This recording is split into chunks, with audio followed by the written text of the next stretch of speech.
Let's go on safari together. In this video, I'll be sharing everything you need to know before you book your safari and of course my experience. So let's go explore Tarangire, Serengeti and Ngorongoro Crater together. We started off our journey being picked up by our safari guide and we headed over to Tarangire National Park first.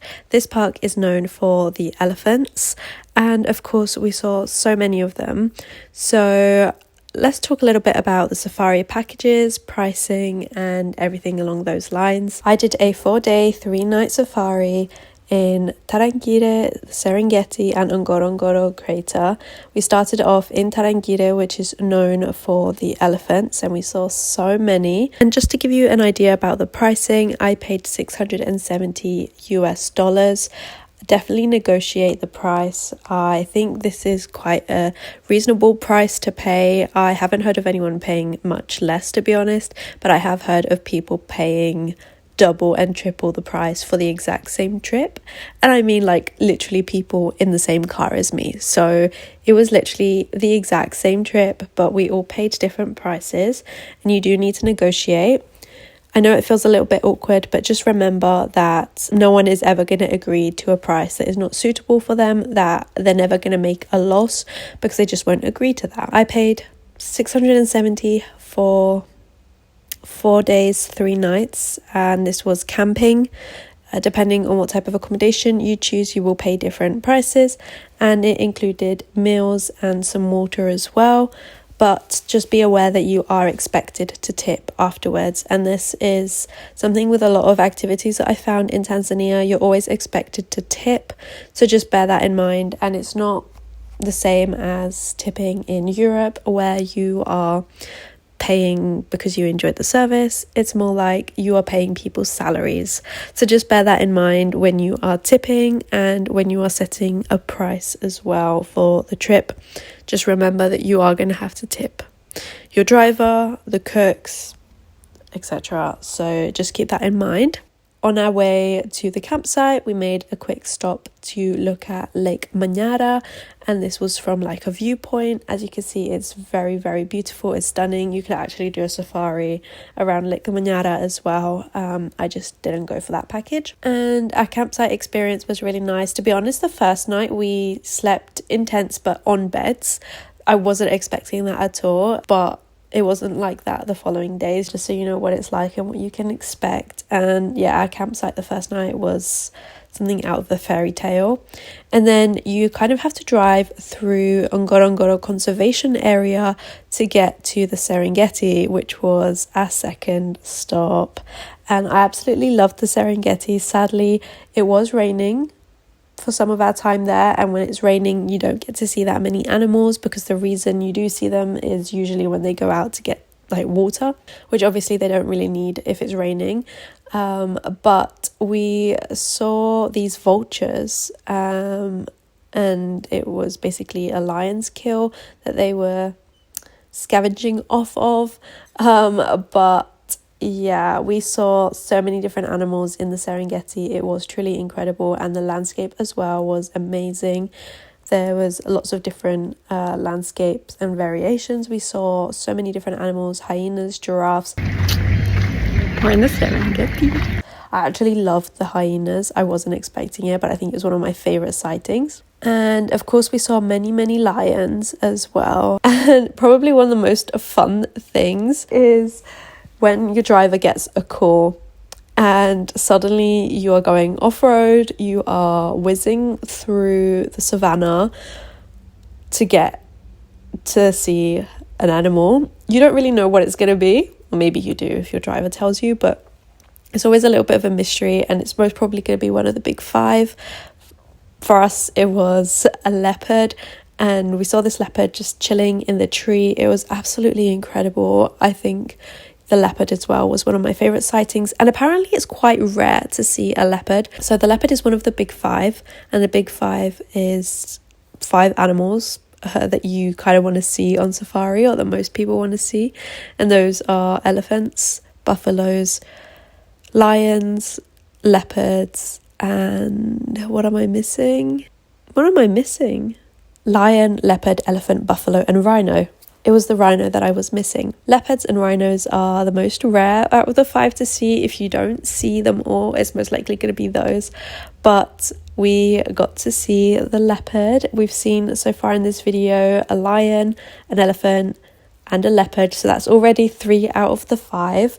And let's keep going. There was also loads of zebras, honestly. There were so many zebras that our driver wasn't even stopping for us to see the zebras. We had to actually ask to stop. And that is another thing that I will say about the safari is, depending on your driver, they may or may not stop at different animals, and you've just got to bear in mind that they do this almost every single day. So it's okay for you to ask your driver to stop every now and then. I feel like that's how you're going to get the best experience as well. The driver can't read your mind. We spent our second night camping in the Serengeti. This was absolutely incredible. It was so surreal. We had our dinner, and actually afterwards we noticed that there was hyenas. So we went and saw the hyenas. We were just kind of like really curious and seeing what we were getting up to. I guess they're kind of used to people being at this campsite. And there was also a serval as well. I actually didn't film anything just because it was nighttime. It was a pretty cool experience, and you could hear the different animals in the nighttime as well, which is so surreal. Shall we do a safari jeep tour? So the driver obviously sits in the front, and we've got one more person sitting there, and we've got like this little roof that opens up. We have a bigger roof that opens up for us here in the back, and it's kind of like 2 seats, 2 seats, 2 seats. We've got like a little fridge, although I don't think it's switched on, and there's charging ports there and there as well. We've got water included, and yeah, it's a little bit tight for space usually because we have like our lunch boxes here, but we need to pick them up today. So yeah, it's a little bit cramped, I'm not gonna lie. Not at the moment. At the moment it's quite spacious this morning, but that's just because we don't have all our stuff. Once we get our tents and the lunch, it'll be here and it'll be quite cramped. But we usually like stand up and have the roof open so we can look out at the animals.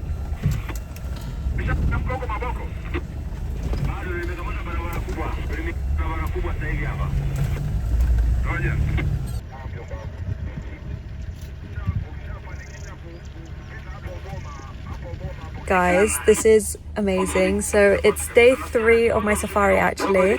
I've been camping the past 2 nights, got 1 more night to go, and tomorrow's our final day. We've been camping. Last night was incredible. There was hyenas. It was such a surreal experience. I absolutely loved it.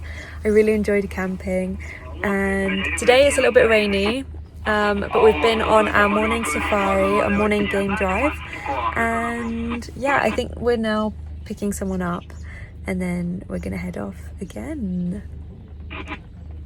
I actually loved the hippos. I thought they were so entertaining. They were doing nothing and so many things at the same time.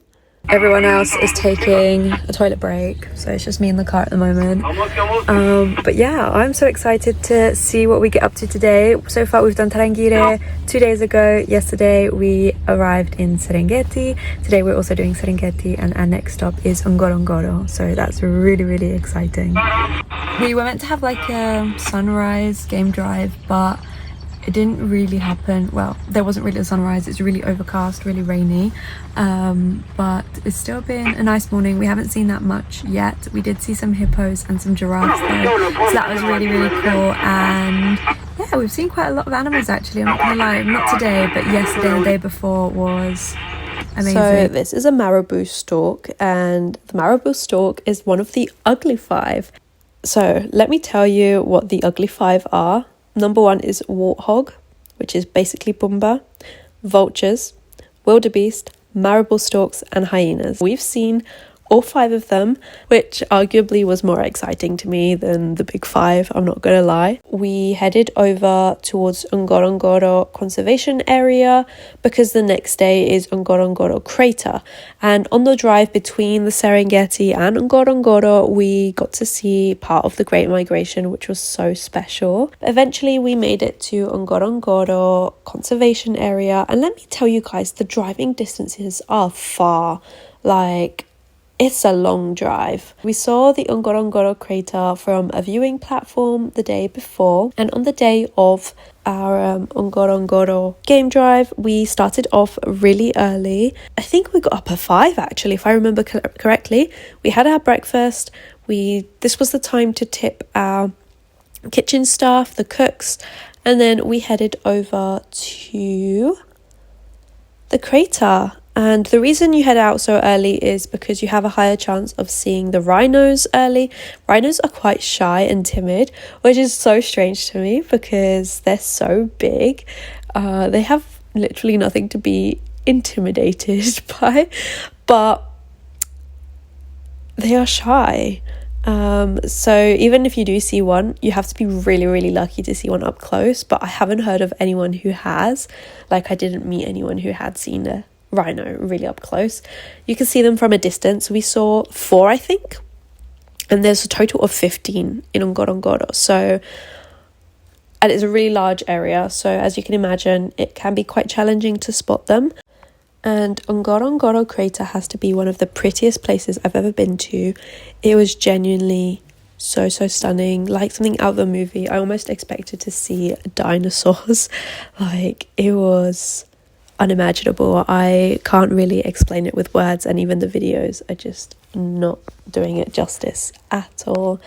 It was probably my favorite place I've ever visited and ever been to. Oh, there's 2, I think. There are 2? Yeah. There are 2. Another one is standing up. It's so green. There's so many animals. The wildlife is thriving, and I just genuinely felt so happy being there in that moment. I think it was actually, no, I'm certain it was my favourite out of the 3 parks that we visited. And as you can see, it's just so stunning. I'm just going to try and quickly answer some more questions that you might have and just generally share some information that I wish I'd known before going on a safari. One thing to know, and just to manage your expectations, is that it might not be as full of game drives as you expect. At least that's what I kind of had this feeling that it would be game driving from morning to nighttime pretty much. And while it is true to some extent and there is a lot of driving, there are a lot of periods of time where you are not seeing animals. Our third day in particular, I feel like we didn't really see many animals. We didn't have much luck in the morning because of the rain. And then later on, we went to our next campsite and we just stayed at the campsite basically. And it wasn't dark. Like, I would understand for safety reasons. And I do think that the reason behind this is because of the park fees that you've paid and the amount of time you are allowed to be in each park. I think that's why you're not technically driving all the time. We're in Ngorongoro. This has to be my favourite so far. The nature is absolutely beautiful. There's some hippos. Where are the hippos? Over there. As for the campsites, you will be happy to know that there is hot water, but you should go early on. There's electricity for you to charge your phones and stuff, so that's okay. And as I mentioned earlier, there is charging ports in the car as well. Wi-Fi, we had Wi-Fi at our first campsite, but there was no Wi-Fi after that. However, there was signal. I did have data, not the entire time and not at all spots, but that's to be expected. But on and off there is signal and you can access data. Yeah, animals can enter the campsites, so just be aware of that. It is completely okay, and they will brief you on what to do. And for example, you shouldn't leave the tent at night without a flashlight, stuff like that. But I'll let your safari guide tell you more about that. But just so you know, I actually found that really exciting, and that's also one of the reasons that I went for camping. And then I would also suggest booking when you get to Tanzania. Like, don't book through websites online, mostly because it's more expensive. Just get some WhatsApp numbers, speak to people, and I'm sure wherever you're staying will be happy to help you out. They usually do have contacts. We got to see some buffaloes as well, which completed the big 5 for us. So that was incredible too. They were so chill. They were just chilling, just laying down, doing nothing. I love it. It's a vibe. But that is all for now. I really hope you enjoyed this video. Let me know if you have any more questions and I will happily answer them in the comments. And yeah, thank you so much for watching. Make sure you are subscribed if you want to see what else I got up to in Tanzania, and I will hopefully see you in my next video very soon. Bye!